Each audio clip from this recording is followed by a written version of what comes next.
Olá, aluno, olá, aluna, tudo bem com você? Eu espero que sim. Estamos dando início agora à nossa segunda aula da nossa disciplina de Psicologia da Educação e da Aprendizagem. Então, eu sou a professora Maíra, já estivemos juntos na nossa primeira aula e na aula de hoje nós falaremos sobre as concepções de desenvolvimento e aprendizagem. Então, para você que está nos acompanhando através do Skype, o Skype da aula de hoje é fernanda.vala@croton.com.br. Vala com 2 L's, ok? fernanda.vala@croton.com.br. Acesse aí o Skype, entre em contato conosco, mande suas dúvidas, suas sugestões, nós estamos aqui, certo? Para falar sobre as concepções de desenvolvimento, de aprendizagem, vamos relembrar o que nós aprendemos na nossa primeira aula? Então, na nossa primeira aula, conversamos sobre a psicologia e a educação. Falamos sobre a psicologia enquanto uma área que nasceu ligada à filosofia, foi então se descobrindo por outras áreas, chegou à área as questões ligadas ao sistema nervoso, até que em 1879 surge o primeiro laboratório de psicologia experimental, de Wundt, não foi isso? A educação também nasce ligada à área da filosofia e em determinado momento ambas se separam da filosofia e se unem criando a psicologia da educação, que é uma área de atuação que nós temos nos dias de hoje, ok? O objeto de estudo da psicologia foi sendo mudado ao longo do tempo e hoje o objeto de estudo são os comportamentos e os processos mentais. E a psicologia da educação, ela tem como foco dar uma nova visão ao processo de ensino-aprendizagem. Não foi isso que nós vimos? E na aula de hoje nós vamos falar então sobre os teóricos da psicologia que emprestam aí as suas bases, as suas referências para a área da educação, certo? Vamos então para o nosso convite ao estudo da aula de hoje. Então, como convite ao estudo, nós temos aqui alguns questionamentos. Skinner foi um psicólogo que fez o estudo em ratos e que era a favor do adestramento de crianças? De fato, o Skinner, ele foi o psicólogo que fez o estudo em ratos. Ele colocou o ratinho lá na gaiola, dava choque no fundo da gaiola para ver qual a reação do ratinho e para poder, então, controlar o seu comportamento. Mas essa questão de adestramento de crianças surgiu agora na época da Super Nanny, que faz parte da teoria comportamental, ela tem como abordagem a teoria comportamental, e ela sim utiliza essa questão de colocar a criança de castigo e tudo mais. Então, essa é uma ideia errônea, ok? O Skinner, ele parte do objeto de estudo do Watson, que é estudar cientificamente o homem. Mas ele concebe esse homem em constante construção. Então, a base da sua teoria é o comportamento operante, ou seja, o homem age sobre o mundo modificando e sendo por ele modificado. Segunda questão, o que são os comportamentos?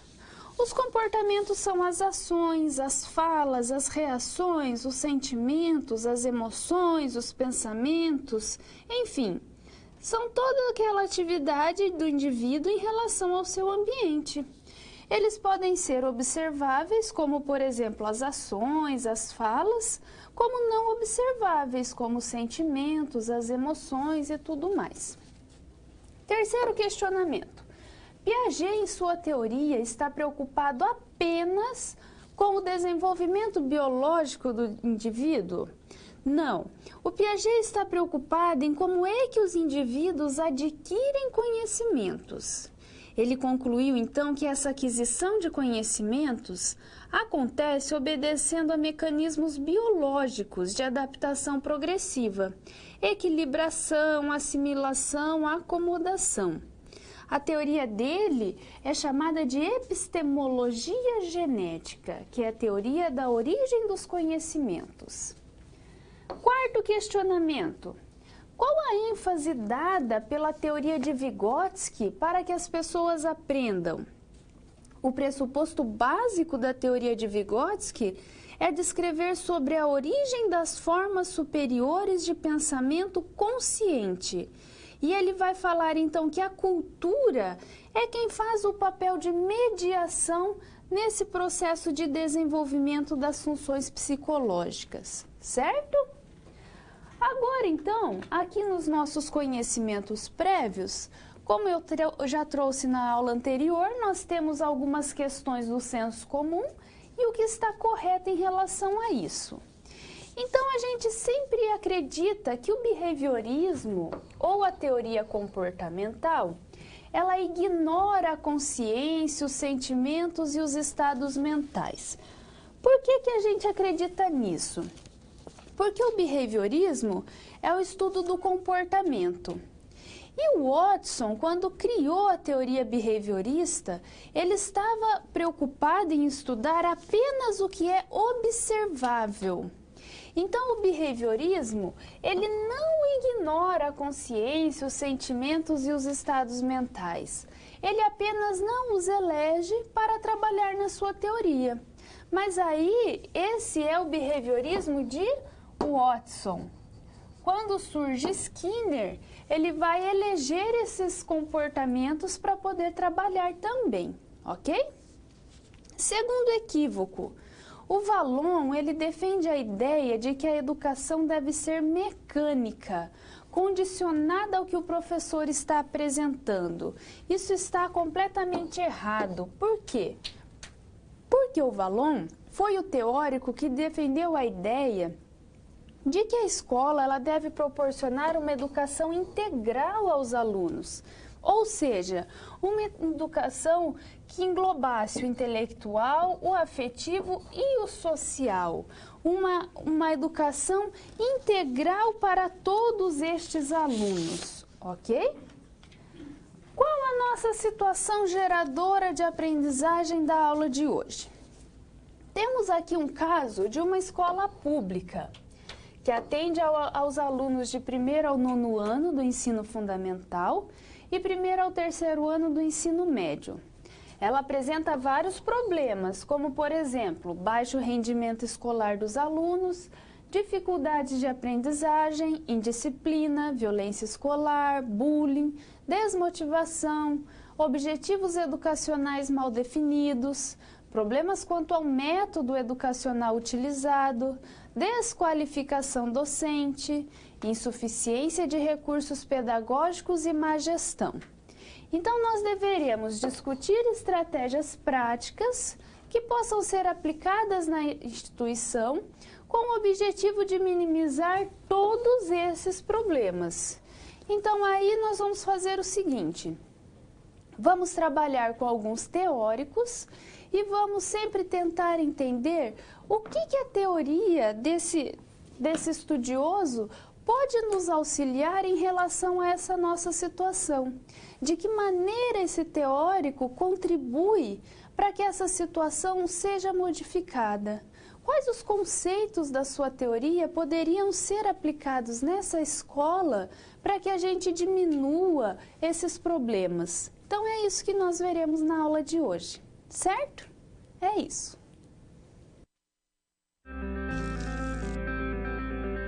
Olá!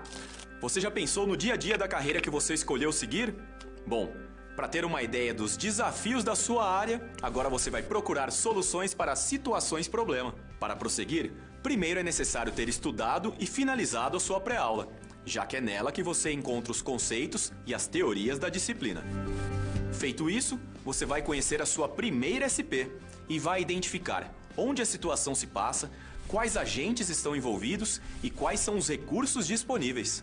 Com essas informações, você vai problematizar o contexto apresentado para então solucionar o desafio. Preparado para começar a SP1? Então boa sorte e até mais!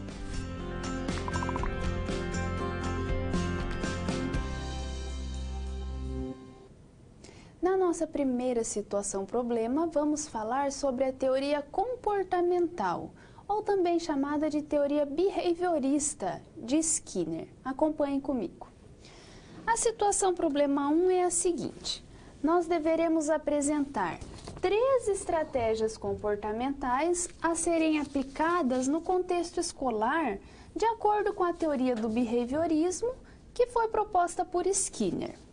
Para isso, nós vamos conhecer o behaviorismo radical de Skinner, identificar os principais pressupostos teóricos do behaviorismo, identificar possíveis aplicações da análise do comportamento ao contexto escolar. Para que a gente possa entrar, então, no behaviorismo radical de Skinner, primeiro nós temos que estudar o behaviorismo de Watson e Pavlov, que vão tratar do comportamento respondente. Então, nós temos aqui que o behaviorismo radical, que é o behaviorismo de Skinner, ele inicialmente se apoiou nas ideias de Watson e de Pavlov, que estudavam o condicionamento respondente, que trata das relações entre estímulo e resposta. Ele serve para explicar aquele comportamento involuntário e as reações emocionais condicionadas.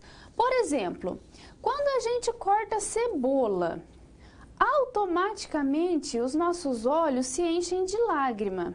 A gente chora, né? É claro que não acontece com todo mundo, mas com a grande maioria das pessoas. Esse é um comportamento involuntário, não é? Era esse comportamento que o Pavlov queria estudar. Por que a gente tem esse comportamento involuntário? Que tipo de reação emocional a gente tem em relação a isso? Então ele pegou um cãozinho, um cachorro, e resolveu estudar as suas reações, as suas respostas. Então, a princípio, ele fez o seguinte: ele apresentou comida para esse cachorro. Essa comida era um estímulo incondicionado. Ele percebeu que todas as vezes que ele apresentava comida, o cão tinha como resposta uma salivação. Essa resposta era uma resposta incondicionada, ok? O que ele fez? Ele começou a apresentar um estímulo neutro para esse cão. E ele não tinha resposta nenhuma, não salivava. Então, uma resposta não condicionada. Durante um certo tempo, ele apresentava a campainha junto com a comida. Como a comida estava junto, então o cão via a comida e automaticamente ele salivava. Mas essa ainda era uma resposta incondicionada. A partir de determinado momento, ele percebeu que, só pelo fato de apresentar o som da campainha, o cão já começava a salivar. Então, essa se tornou uma resposta condicionada. Esse comportamento aprendido, então, é o que Pavlov deu o nome de resposta condicionada, ou seja, resposta aprendida. E depois disso, surge então a figura de Skinner. Skinner estabeleceu a existência de uma nova forma de condicionamento, que ele denominou condicionamento operante.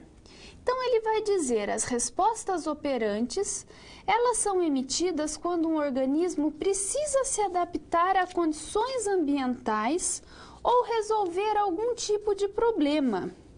Por exemplo, quando nós colocamos um animal em uma gaiola, ele vai emitir uma resposta de fuga, que nós dizemos que é uma resposta operante. Essa resposta leva ele a ser liberado dessa gaiola, porque ela é reforçada pela sua fuga.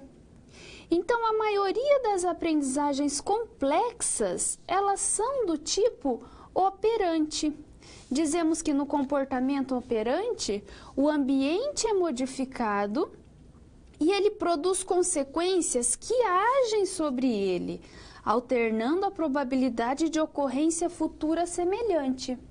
Então, o condicionamento operante de Skinner, ele vai lidar com os comportamentos voluntários e com as leis que os regem.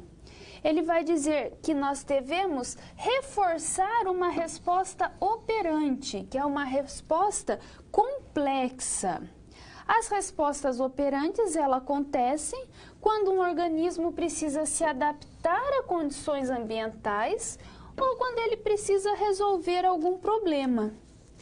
Skinner vai dizer ainda que no condicionamento operante, o comportamento ele é descrito pela inter-relação de 3 termos, que nós chamamos de tríplice contingência. Então, aqui nós temos o antecedente, a resposta e a consequência, que são os 3 termos. O antecedente é aquele estímulo que vai interferir na nossa resposta. E dependendo dessa, nós vamos ter determinada consequência. Professora, não estou entendendo nada. Vamos para um exemplo, então. Vamos supor que nós estamos parados num semáforo, num sinal. E aí, nós estamos lá no sinal e temos aí a luz verde. A luz verde no semáforo diz o quê? A luz verde, que é o nosso antecedente. A luz verde nos diz, pode avançar. Pode avançar. Eu avanço com o carro. Como consequência, eu tenho o quê? Chego ao meu destino. Ok? Por outro lado, a luz do semáforo, desculpa, está vermelha. Como resposta, ao invés de parar, eu avanço o sinal. O que eu tenho como consequência desse avançar o sinal? Como consequência desse avançar o sinal, eu posso ter duas situações. Ou eu vou levar uma multa, ou eu vou sofrer um acidente de trânsito. Ok? Essa consequência de multa ou de acidente faz com que o meu comportamento seja enfraquecido. Por quê? Porque da próxima vez que eu ver uma luz vermelha, provavelmente eu não vou avançar com o carro, porque eu não quero ter uma nova multa ou um novo acidente de carro. Então, faz com que o meu comportamento seja enfraquecido. Então, Skinner vai dizer, a consequência produzida por uma resposta, ela pode ter basicamente 2 efeitos sobre essa resposta. Ou ela vai ser fortalecida, ou ela vai ser enfraquecida. O fortalecimento implica em uma dada resposta tenha sua probabilidade futura de ocorrência aumentada. O enfraquecimento implica que a resposta terá menor probabilidade de ocorrência futura. Esses princípios, eles deram origem aos conceitos de reforço, punição e extinção do comportamento, criados por Skinner.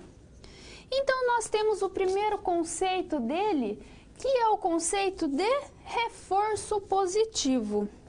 Skinner vai dizer, o reforço positivo é tudo aquilo que aumenta a frequência ou a intensidade de um comportamento desejado, relacionando com as consequências agradáveis da sua ocorrência. Ou seja, o estímulo ele deve ser aplicado logo após a realização do comportamento, fazendo com que a chance dele se repetir seja aumentada. Quer um exemplo? Quando o seu aluno faz uma tarefa correta, quando você pede para o seu aluno, ensina, ele tem uma certa dificuldade, aí ele vai e consegue fazer a tarefa. O que você faz? Você elogia esse aluno. Isso é um reforço positivo, porque da próxima vez ele vai se esforçar ao máximo para conseguir fazer a tarefa de maneira correta para receber novamente um elogio, ok? Isso é reforço positivo. E o reforço negativo? Ele reforça também a ocorrência do comportamento desejado, evitando a consequência desagradável. Então, o estímulo aqui também é aplicado logo após o comportamento, fazendo com que a chance desse comportamento se repetir diminua. Importante aqui é que o reforço negativo não tem nada a ver com algo ruim. Pense sempre no exemplo do semáforo. Quando a luz está vermelha e o carro avança, ele tem uma consequência desagradável. E aí o estímulo, que é a multa nesse caso, reforça a ocorrência de que ele não faça mais aquilo, mas sim que ele tenha um comportamento desejado, ok? E a punição? Na punição, nós diminuímos ou eliminamos um comportamento indesejável pela aplicação de uma consequência desagradável.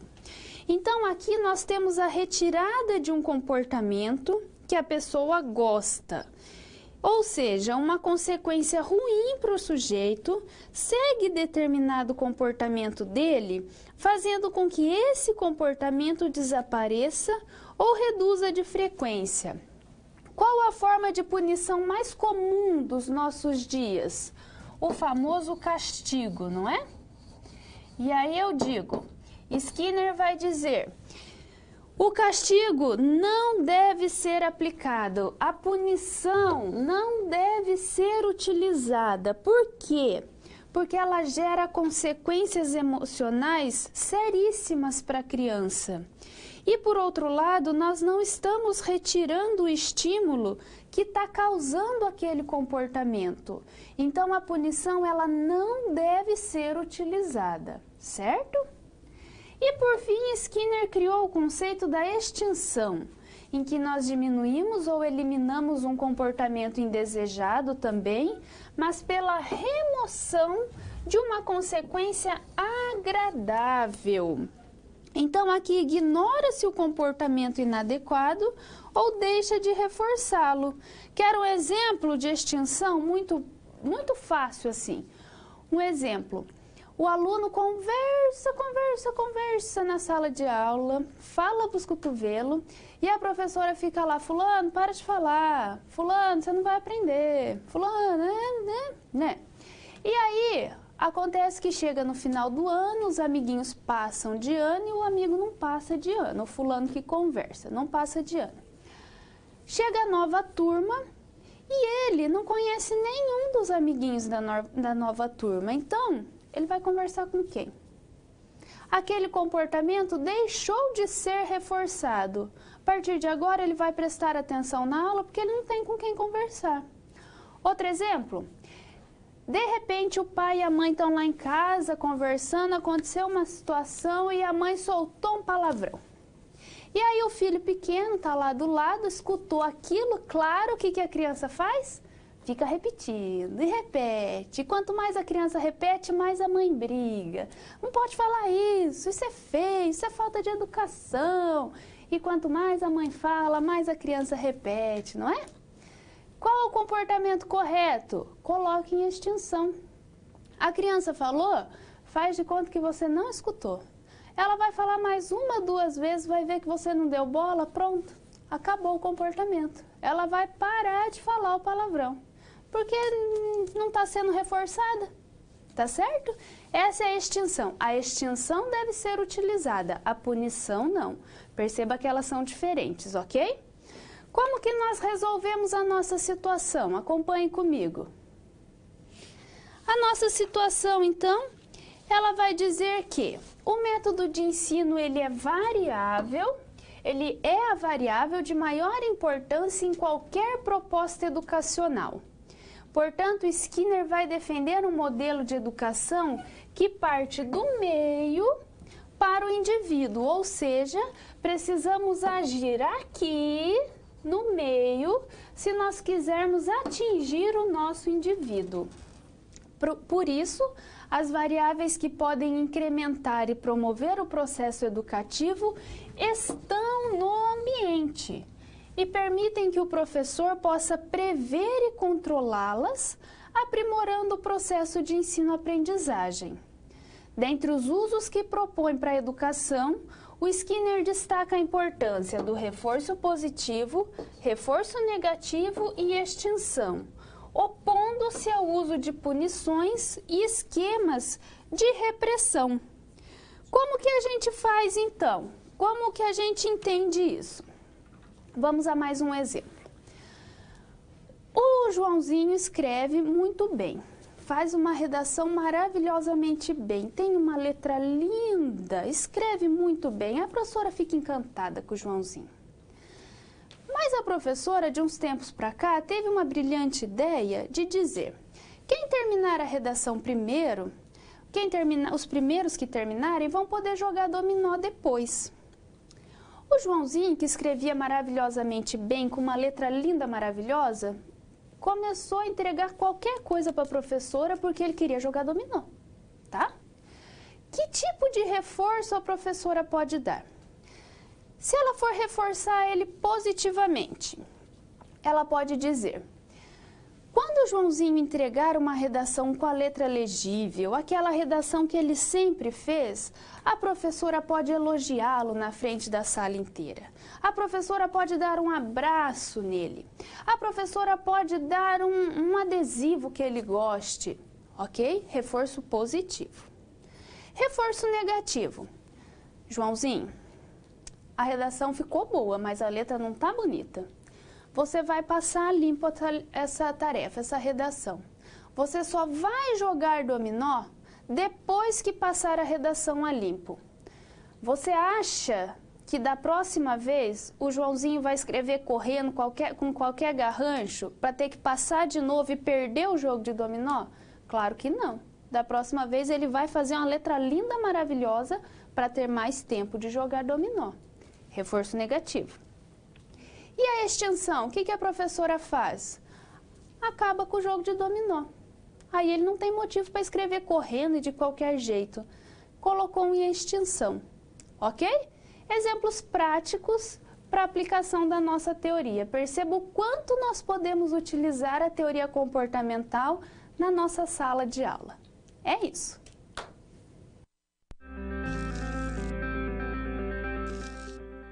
E aí? Conseguiu encontrar uma solução satisfatória para a SP1? Como você pôde notar, o desafio apresentado tem como base situações comuns da realidade de mercado. Eles são elaborados a partir de informações de empresas, experiência dos professores e acontecimentos do cotidiano. Isso significa que antes mesmo de você se formar, além de todo o conhecimento teórico, você já está em contato com a realidade do seu futuro profissional. Ah, e caso surja alguma dúvida, acesse o fórum e envie a sua pergunta, ok? Confere agora a SP2.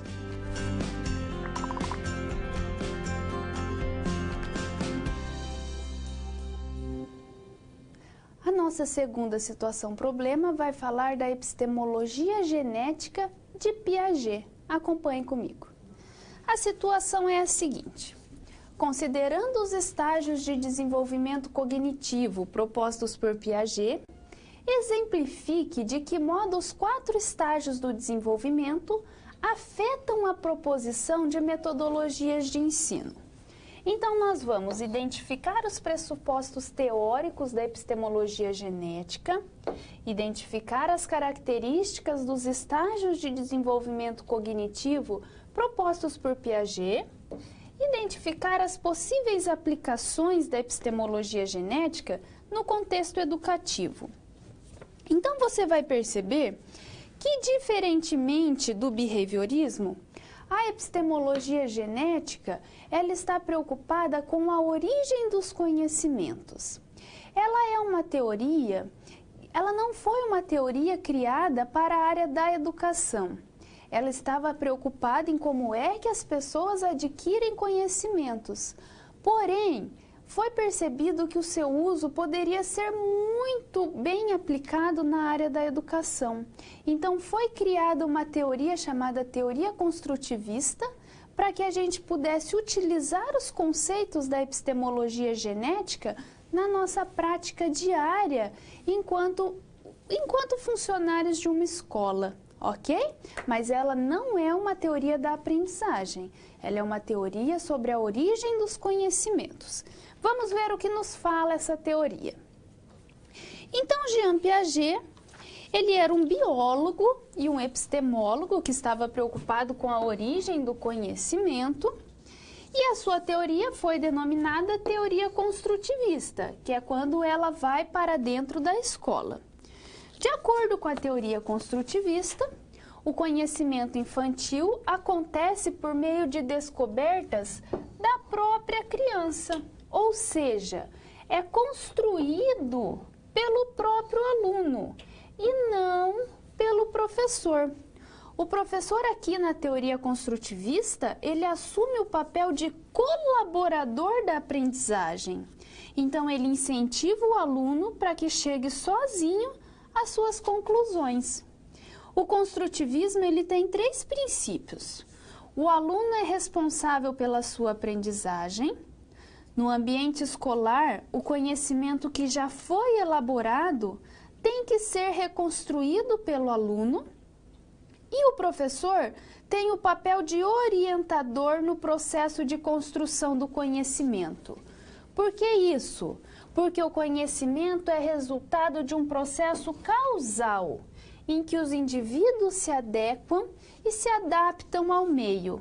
Então, o conhecimento ele não pode ser concebido como algo pré-determinado nas estruturas internas do sujeito e nem nas características pré-existentes do objeto. Por que isso? Porque o conhecimento ele só existe graças à mediação dessas estruturas. Então, Piaget vai dizer que nós temos aqui o desenvolvimento biológico e o desenvolvimento intelectual, que acontecem da mesma maneira. Os processos cognitivos, eles não acontecem de forma separada da adaptação do indivíduo ao meio. Então, para se adaptar e se organizar intelectualmente, os indivíduos fazem uso de estruturas e processos cognitivos chamados de esquemas. A inserção de novos conhecimentos, quando as pessoas estão aprendendo coisas novas, elas podem acontecer de 2 formas, pela assimilação ou pela acomodação. Na assimilação, nós incorporamos objetos e conhecimentos sobre o mundo em esquemas já existentes. Na acomodação, nós modificamos nossos esquemas por influência do meio externo. Professora, eu não estou entendendo absolutamente nada. O que você está falando? Vamos lá. Piaget vai dizer assim, a gente aprende de 2 maneiras, pela assimilação e pela acomodação. Vamos imaginar que os esquemas sejam pastinhas, pastas, que a gente tem na nossa mente. Então, por exemplo, eu tenho um esquema formado para o cachorro. O cachorro tem 4 patas, tem um rabo, tem um focinho, tem 2 orelhas, faz au au, ok? Esse é o esquema que eu tenho formado para o cachorro. Aí, em determinado dia, o pai leva a filha, que tem o esquema de cachorro, para passear num sítio, numa fazenda. O pai leva a filha para passear. Chegando lá, a filha se depara com um cavalo e ela diz, olha papai, um au-au. E o papai diz, não filha, esse não é o au-au. Ele também tem 4 patas, ele tem um rabo, ele tem 2 orelhas, ele tem focinho, mas ele não faz au-au. E eu não vou imitar o jeito que o cavalo faz, tá? Então, esse não é o au-au, esse é o cavalo. E aí a criança olha aquilo e ela diz, de fato ele é mais alto.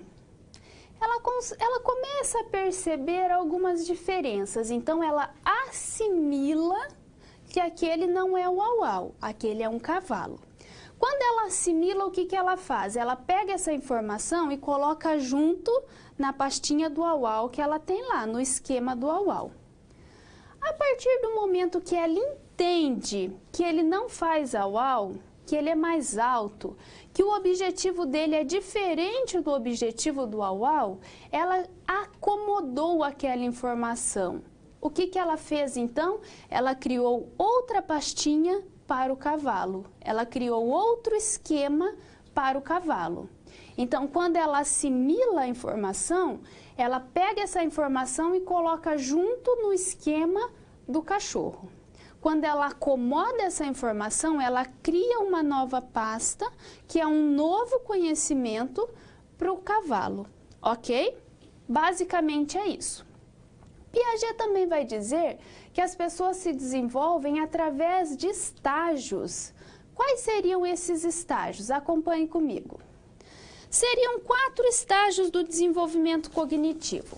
O primeiro estágio, denominado sensório-motor, que vai de 0 até 2 anos de idade. Aqui nessa fase do sensório-motor, a criança, a principal característica da criança é a ação. A principal característica é a ação. Então, a criança tem um conhecimento representativo e simbólico baseado na realidade. O que isso quer dizer? A criança precisa do concreto, ela precisa rastejar pelo chão, ela precisa pegar os objetos para poder entender como eles funcionam, como é que se dá a relação deles com o mundo, ok? Segundo estágio, pré-operatório. O pré-operatório vai dos 2 aos 7 anos de idade. Principal característica aqui é uma ação interiorizada. Interiorizada. O que isso quer dizer? Isso quer dizer que a criança, ela precisa ainda daquele concreto, mas ela já consegue realizar algumas atividades apenas imaginando os objetos. Então é aquela fase da fantasia, do faz de conta, em que a criança está tentando trazer o concreto para dentro de si, certo? Terceira fase, operatório concreto. Terceiro estágio, operatório concreto, que vai dos 7 aos 11, 12 anos. Aqui nós temos, então, a ação interiorizada reversível. Reversível. Então, nós dizemos que a principal característica aqui é a reversibilidade. Por quê? Porque a criança já consegue entender algumas coisas. Por exemplo, eu digo para uma criança assim, olha, daqui de Londrina a Maringá são aproximadamente 100 quilômetros. Quantos quilômetros nós temos da cidade de Maringá até a cidade de Londrina? A criança vai me dizer 100 quilômetros aproximadamente. Então, ela consegue fazer essa reversibilidade. Sabe aquela história da água? A gente dá um copo cheio de água para a criança e uma jarra. Aí a gente fala para a criança, joga água na jarra, volta a água no copo e diz para a criança, qual tem mais? Qual deles tem mais água? A criança vai dizer, o copo, claro. Aqui, no operatório concreto, ela já consegue fazer a reversibilidade. Então, ela vai dizer, os dois têm a mesma quantidade de água. Ela consegue compreender isso, ok? E, por fim, o nosso último estágio, que é o operatório formal, que é de 11, 12 anos em diante. Que nós temos o desenvolvimento, então, do conhecimento hipotético dedutivo. Então, aqui a criança já consegue pensar de maneira hipotética. Ela consegue hipotetizar situações, ela consegue pensar de maneira dedutiva. Ela não precisa mais do concreto para imaginar situações, para imaginar resultados. Ela consegue fazer tudo de maneira hipotética, ok? Como que nós resolvemos a nossa situação problema? Nós temos então que a principal causa das dificuldades é a utilização de conteúdos e metodologias inadequadas ao nível do aluno. Então, Piaget identifica os estágios do desenvolvimento cognitivo e os esquemas de adaptação cognitiva que se situam na interação entre os processos cognitivos e o meio. Assim, a escolarização e os professores desempenham um papel fundamental no desenvolvimento cognitivo das crianças. O que isso tudo quer dizer? Quer dizer que Piaget vai falar, a principal causa das dificuldades de uma escola é porque os conteúdos e as metodologias não estão no nível do aluno. Então, quando ele propõe os estágios do desenvolvimento cognitivo, ele está propondo: analisem quais são as características de cada um dos estágios do desenvolvimento e proponham atividades de acordo com a fase em que a criança se encontra. Porque é somente isso que a criança conseguirá realizar. Não adianta eu querer que uma criança de 6 anos, que está aqui no período pré-operatório, consiga trabalhar com a reversibilidade, porque essa é uma característica que ela vai desenvolver aqui, no operatório concreto. Então, ele vai dizer: o professor precisa conhecer quais as fases que os seus alunos se encontram. Quais são as contribuições da teoria de Piaget para o processo de ensino-aprendizagem? Primeiro, permite que o professor estabeleça objetivos educacionais concretos. Claro, ele está vendo qual a fase do desenvolvimento que a criança se encontra e pode propor algo que a criança é capaz de realizar. Segundo, entende o erro como algo construtivo, como algo que é usado pelo aluno na tentativa de aprender novos conhecimentos. Então, o erro aqui não é punido. O erro é visto como algo para o bem, porque a criança erra para poder aprender novos conhecimentos. Terceiro, o enfoque psicogenético ainda dá ênfase aos diferentes estilos individuais de aprendizagem e não parte de uma proposta homogeneizadora. O que é uma proposta homogeneizadora? É o que não deve ser utilizado. É uma proposta que vai dizer: devemos agir assim com todos os alunos. Piaget vai dizer que não. Cada indivíduo é único, cada indivíduo tem a sua formação biológica que o torna único. Portanto, cada pessoa deve ter um tipo de aprendizagem. Cada pessoa precisa aprender, consegue aprender de determinada maneira. Portanto, esse negócio de fazer a mesma coisa para todo mundo, na teoria de Piaget, não funciona. Ok?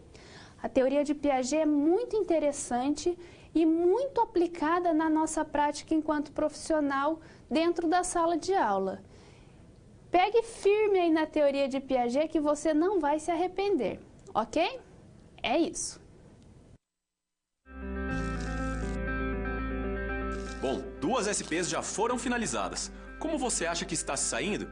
Lembre-se de que para se dar bem é importante seguir as etapas, já que elas facilitam os seus estudos. Vamos revê-las?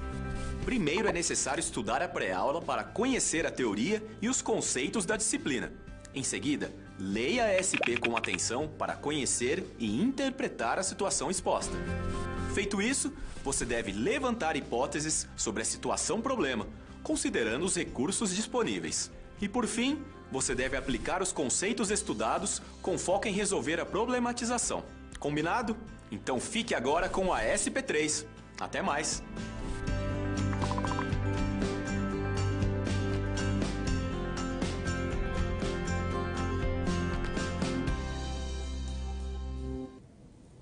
Aqui na terceira situação problema, vamos falar sobre a teoria da aprendizagem sócio-histórica de Vygotsky e a teoria da aprendizagem significativa de Ausubel. Acompanhem comigo. De acordo com a teoria da aprendizagem significativa de Ausubel, como você poderia elaborar o programa da disciplina de forma que a desmotivação e os problemas de método e objetivos educacionais fossem minimizados? Então, nós vamos conhecer a abordagem sócio-histórica de Vygotsky, nós vamos identificar os seus principais conceitos, como a zona de desenvolvimento proximal e mediação da aprendizagem, vamos conhecer a teoria da aprendizagem significativa de Ausubel, e vamos reconhecer as aplicações dos conceitos desenvolvidos para o trabalho pedagógico. Então, nós temos que ambas teorias, tanto a sócio-histórica de Vygotsky como da aprendizagem significativa de Ausubel, elas se aproximam mais da epistemologia genética de Piaget do que do behaviorismo de Skinner, certo? Vamos começar com Vygotsky.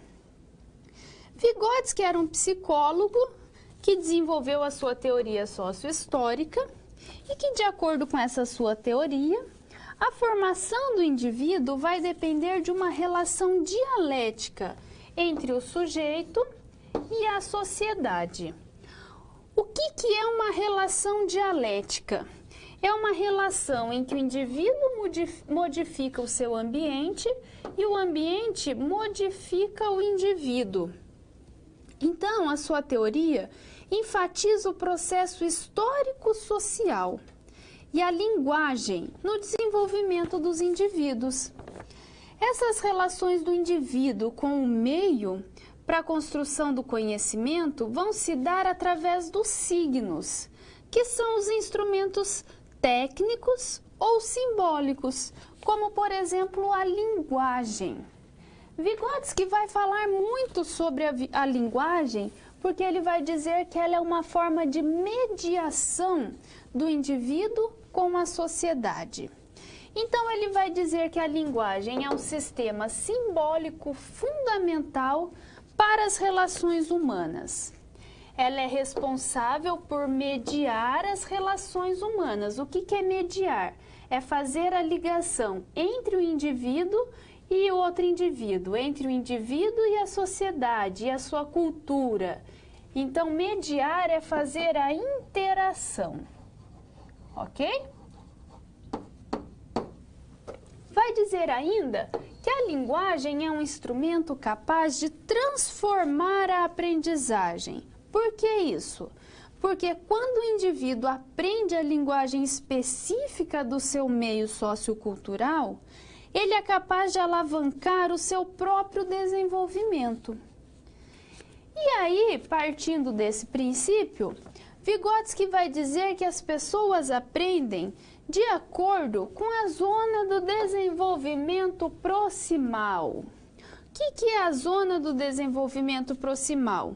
Ela faz referência à distância entre o nível de desenvolvimento real e o nível de desenvolvimento potencial. Nível de desenvolvimento real, nível de desenvolvimento potencial, ok? Seria mais ou menos assim. Então, essa aqui sou eu, tá? Esse aqui é o meu nível de desenvolvimento real. Isso aqui é o que eu sei. E essa sou eu. Essa sou eu onde eu quero chegar, no nível de desenvolvimento potencial. Como que eu faço para ir daqui até lá? Eu posso pegar uma ponte. O que é essa ponte? Como se dá essa ponte? É a mediação. É a mediação. Essa mediação, que é o espaço entre o que eu sei e aonde eu quero chegar, nós chamamos de zona de desenvolvimento proximal, que é a distância entre o que eu sei e onde eu quero chegar, ok? Basicamente seria assim, ó, acompanha aqui comigo. Eu tenho um nível de desenvolvimento real, que é o que eu sei, é onde eu estou. E eu tenho um nível de desenvolvimento potencial, que é onde eu quero chegar. Daqui até aqui, eu tenho um espaço que é feito pela mediação. É o espaço que nós denominamos zona de desenvolvimento proximal, ok? Quando eu saio daqui, do meu nível de desenvolvimento real, e chego no meu nível de desenvolvimento potencial, eu aprendi esse conteúdo. Se eu aprendi esse conteúdo, eu tenho um novo nível de desenvolvimento real. E aí eu tenho um novo nível de desenvolvimento potencial. Então, eu sei isso e quero chegar aqui. Então, eu tenho uma nova zona de desenvolvimento proximal. Quando eu aprendo isso, eu tenho um novo nível de desenvolvimento real. E assim sucessivamente. Então, Vygotsky vai dizer que essa é a maneira pela qual nós aprendemos. nível de desenvolvimento real, nível de desenvolvimento potencial, onde eu estou, aquilo que eu sei e onde eu quero chegar.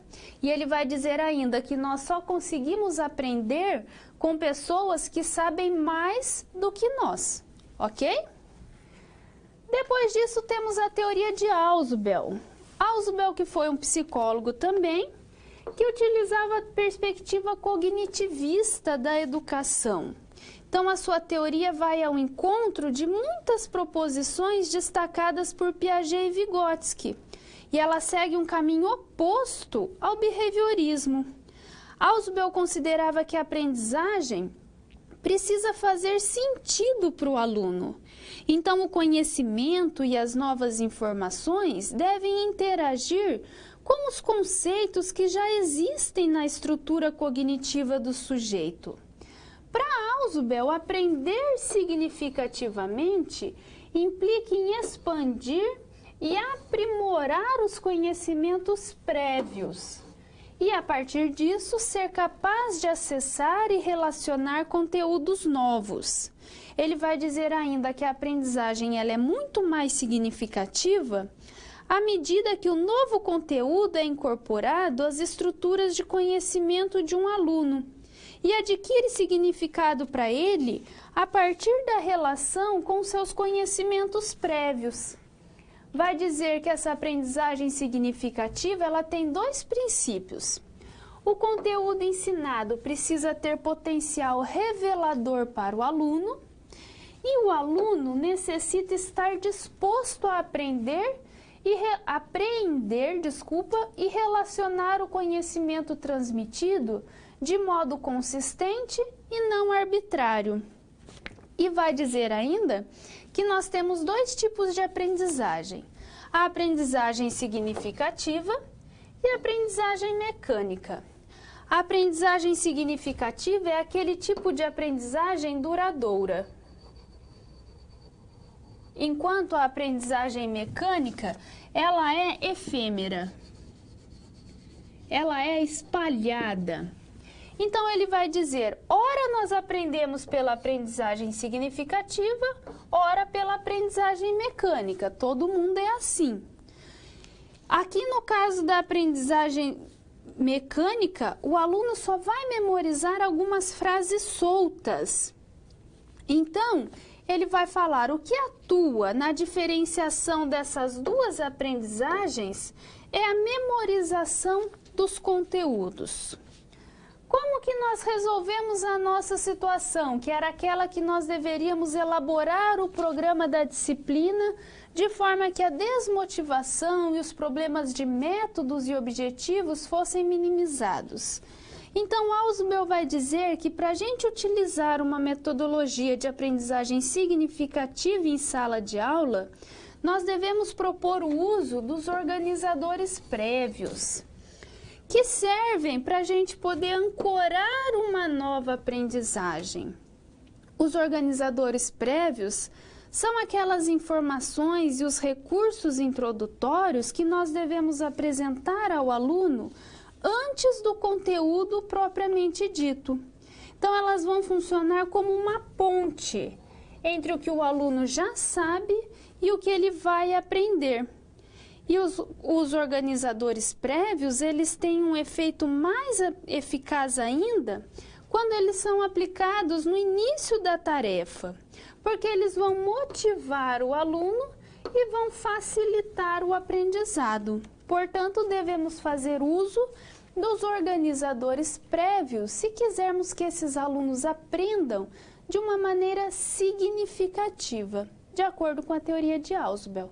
Certo? É isso.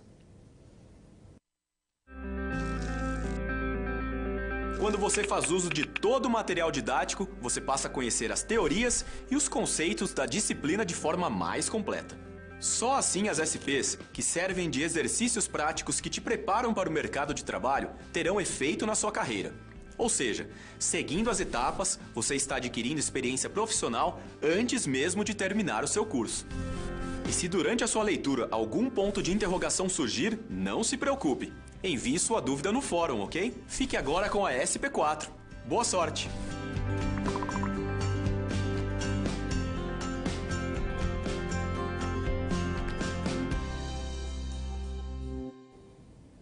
Vamos falar agora sobre as teorias de Rogers e Vallon. Acompanhe comigo. A situação 4 é: que estratégias e atividades pedagógicas você pode desenvolver para articular elementos como cognição, afetividade e movimentos, de acordo com a teoria da afetividade de Vallon, levando em consideração a importância das emoções na constituição do desenvolvimento do ser humano? Então, nós vamos aqui conhecer a abordagem humanista de Rogers, identificar o conceito de aprendizagem significativa na abordagem humanista de Rogers, identificar o conceito de ensino centrado no aprendiz, conhecer a teoria da afetividade de Vallon, identificar os estágios de desenvolvimento psicológico da criança e reconhecer as semelhanças e diferenças entre essas duas teorias psicológicas. Vamos começar com Rogers. Rogers, também psicólogo, desenvolveu a abordagem centrada na pessoa, ou também conhecida como abordagem humanista. Então, ele vai dizer que, na educação, nós devemos proporcionar um fazer pedagógico que tenha como foco central o aluno, os seus interesses, as suas emoções, as suas motivações. O professor, ele é apenas um facilitador da aprendizagem. Então, ele vai dizer que a abordagem humanista, ela propõe um posicionamento crítico ao ensino tradicional, porque ela busca apontar caminhos para uma aprendizagem mais significativa para o aprendiz. Então, o professor, enquanto facilitador da aprendizagem, deve fazer uso da não diretividade, ou seja, o professor não deve interferir na cognição e na afetividade desse aluno, porque ele entende esse aluno como sendo um sujeito pleno, como sendo um sujeito ativo. E vai falar ainda que os processos educativos, eles devem se basear na natureza dinâmica da sociedade, objetivando o desenvolvimento de pessoas plenamente atuantes. De acordo com Rogers, importa o aluno que aprende e como esse aluno aprende. Então, para ele, o mais importante é o aluno, que é sempre visto como um sujeito pleno e ativo, ok? E a teoria de Vallon, o que ela nos diz? Vallon, que também era psicólogo, estava interessado na compreensão do ser humano como um indivíduo integral. Então, ele vai falar: cognição, afetividade, motricidade possuem o mesmo nível de importância para o ser humano, para o desenvolvimento do ser humano. Vallon considerava que o estudo do desenvolvimento da criança, ele não deve privilegiar nenhum domínio, mas ele deve demonstrar quais são os vínculos entre eles e as implicações na personalidade. Então, ele elege como domínio a cognição, a afetividade, a motricidade, para que a gente tenha o desenvolvimento da pessoa, do ser humano, ok? Então, Vallon foi aquela pessoa que foi taxada de louca, né? Por quê? Porque Vallon, lá na década anterior, ele vai dizer o seguinte: não temos que tratar o aluno como sendo um aluno. Temos que entender cada aluno de maneira diferenciada. Por quê? Porque devemos entender esse aluno como um ser integral. Devemos entender esse aluno como tendo emoções, sentimentos, a parte cognitiva, a parte motora, para que ele se desenvolva enquanto pessoa.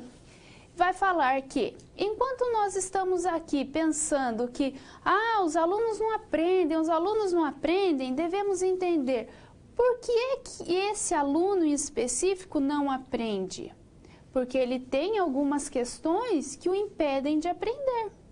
O que é que está impedindo o desenvolvimento enquanto ser integral desse aluno?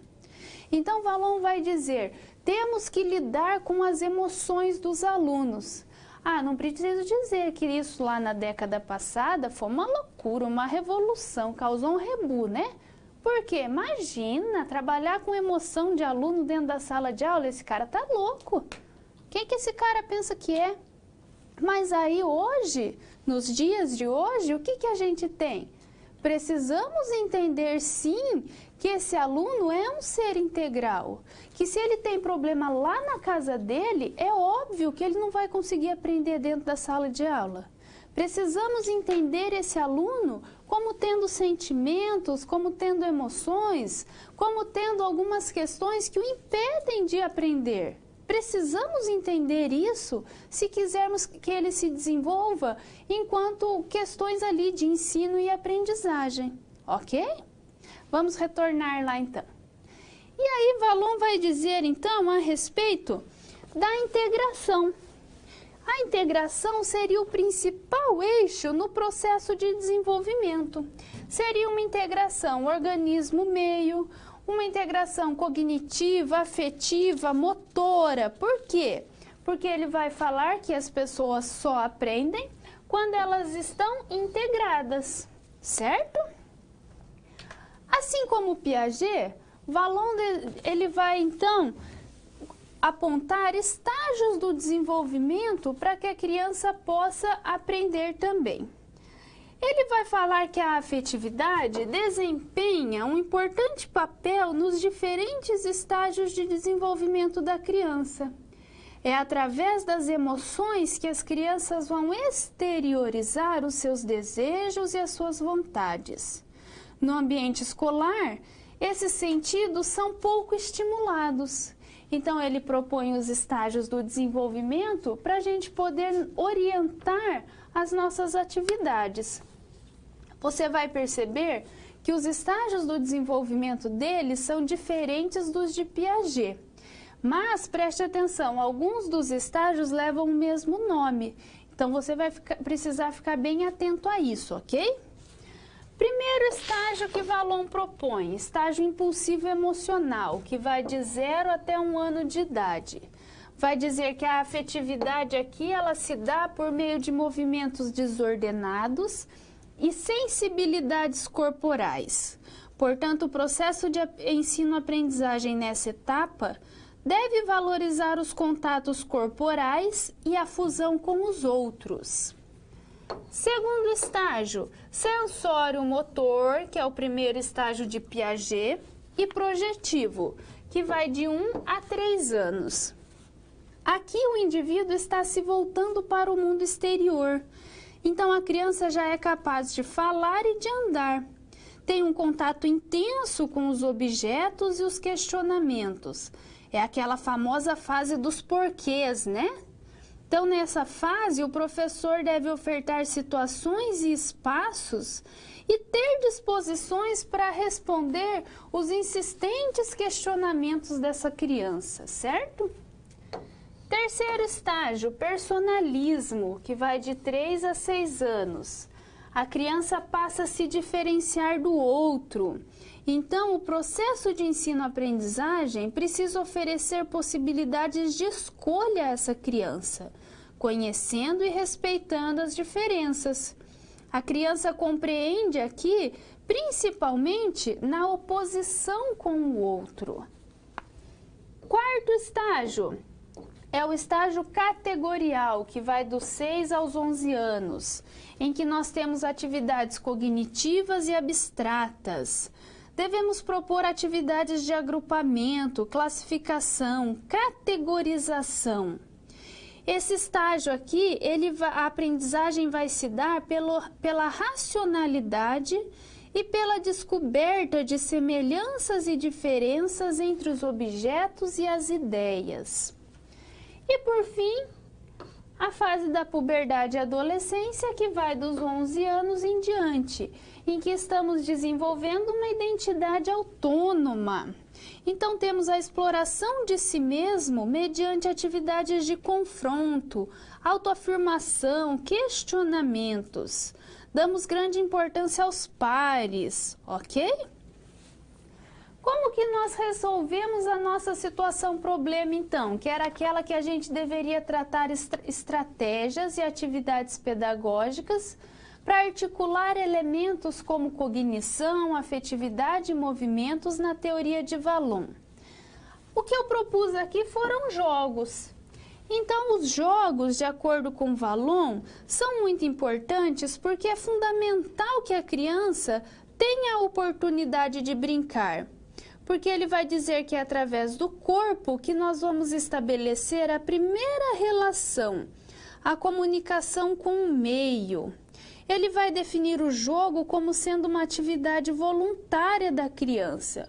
Portanto, se o jogo for algo imposto, ele deixa de ser jogo. E os jogos, eles passam a comprovar as múltiplas experiências vividas pela criança, tais como memorização, enumeração, socialização, estímulos sensoriais, entre tantas outras questões. Então, nós temos aqui os jogos funcionais, que são aqueles de movimento simples, de exploração do corpo através dos órgãos do sentido. Temos os jogos de ficção, que são aquelas atividades lúdicas, com ênfase no faz de conta, na imaginação. Temos os jogos de aquisição, que são aqueles quando a criança se empenha para compreender, para conhecer. Então, ela imita, ela faz gestos, ela faz sons, ela conta histórias. E os jogos de fabricação, que a criança realiza atividades manuais de criar, de combinar, de juntar, de transformar objetos. O que eu quero que você perceba? A importância que essas teorias têm dado para a gente poder entender a educação de uma maneira diferente, para que a gente mude a nossa visão enquanto professores perante uma sala de aula, ok? É isso.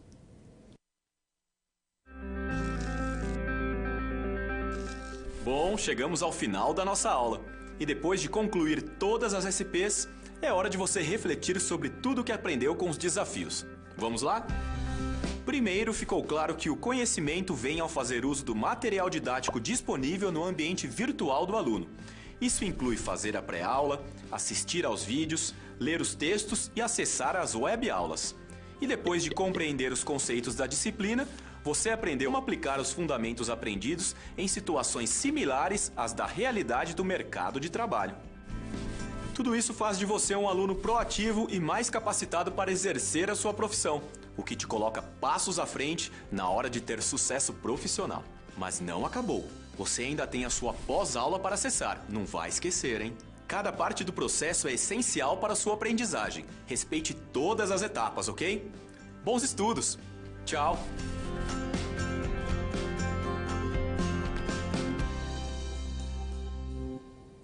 Terminamos as nossas situações problemas e agora eu trouxe uma nova situação. Acompanhe comigo.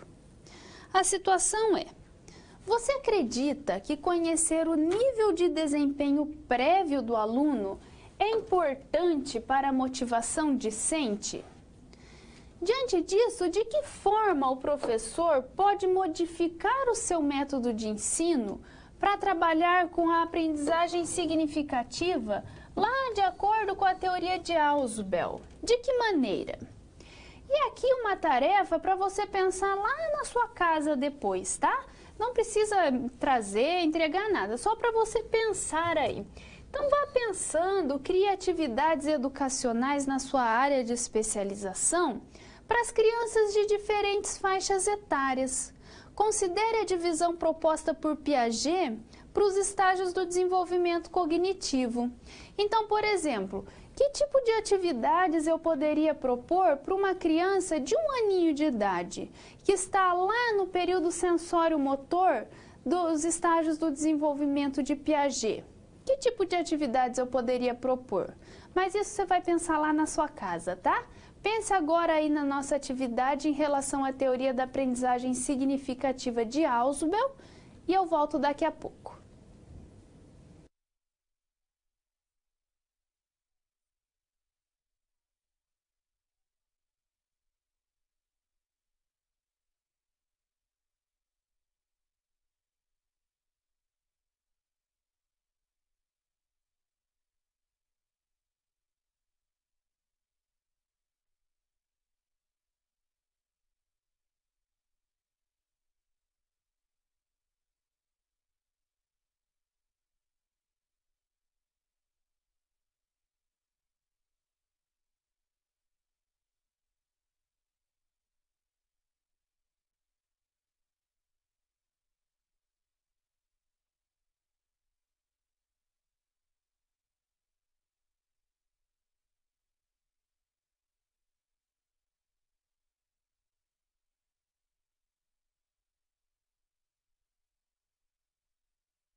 Estamos retornando.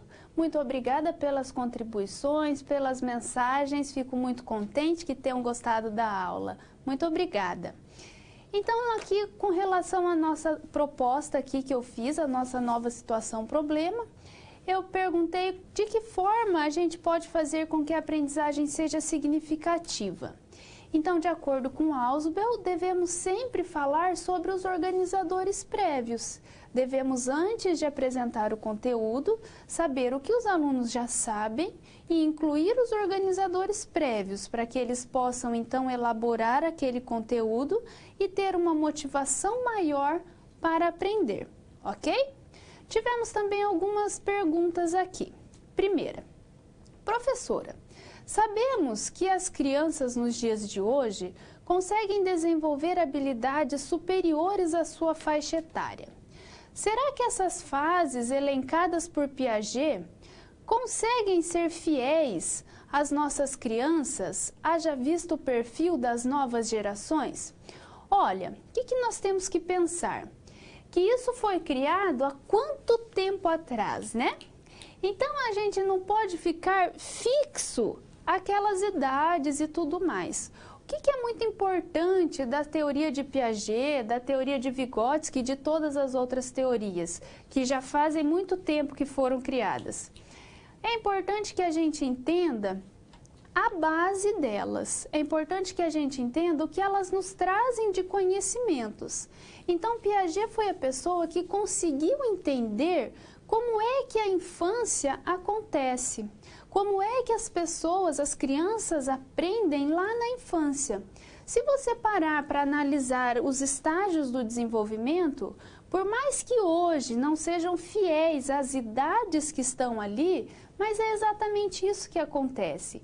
Uma criança de 1 ano de idade, a sua brincadeira é se rastejar, ela está aprendendo, querendo aprender a andar. Então, a atividade dela é manipulativa, ela precisa pegar, ela precisa ter o concreto para internalizar aquelas situações. Então, perceba que a teoria tem sentido nos dias de hoje, por mais que as suas idades às vezes estejam um pouco ali fora, mas elas ainda fazem muito sentido, ok? Uma outra contribuição. Qual método a teoria a professora considera mais adequada para ser aplicada no contexto escolar nos dias de hoje? Não existe teoria mais adequada ou menos adequada. O que existe é uma realidade escolar. A minha realidade escolar é uma realidade em que os alunos, eles apresentam problemas de indisciplina. Que tipo de abordagem eu posso utilizar? A abordagem mais recomendada seria a teoria comportamental, porque nós vamos trabalhar com reforço, com extinção e tudo mais. Ah, eu tenho um problema aqui com relação ao desenvolvimento das crianças. Que tipo de teoria eu posso utilizar? Teoria construtivista de Piaget. Então, não existe teoria mais adequada, menos adequada. O que existe são teorias e existem realidades. Cada realidade pede determinada intervenção. Isso também quer dizer que nós devemos estudar aquilo que nós nos identificamos. Então, eu me identifico muito com a teoria de Piaget. Eu vou estudar aquela teoria a fundo e vou aplicar ela nas minhas aulas. Ótimo! Ótimo! Ela vai ter resultado, porque tudo que é muito bem feito dá resultado. Ok? Então, não existe melhor teoria, pior teoria. O que existem são realidades e teorias, certo? Olha, uma coisa. Você percebeu que a nossa aula foi assim, né? Corrida, só a professora fala, né? E como fala, vixe Maria. Mas aí, o que eu quero te pedir? Chegue em casa e estude, por favor. É bastante conteúdo, são muitos teóricos, isso faz uma confusão na cabeça da gente, entendeu? Estude, vá estudando devagarinho, vá dando uma lida, vá fazendo os exercícios no final do livro, lá no final do capítulo de cada livro, para que você possa ir aprendendo tudo isso. Caso surja alguma dúvida no meio do caminho, mande para sua tutora à distância, ela encaminha para mim se for o caso e aí eu respondo essa questão, ok? Fique à vontade, o que eu quero? Que você aprenda, ok? Então nós vamos ficando por aqui e eu vejo vocês na nossa próxima aula. Até mais!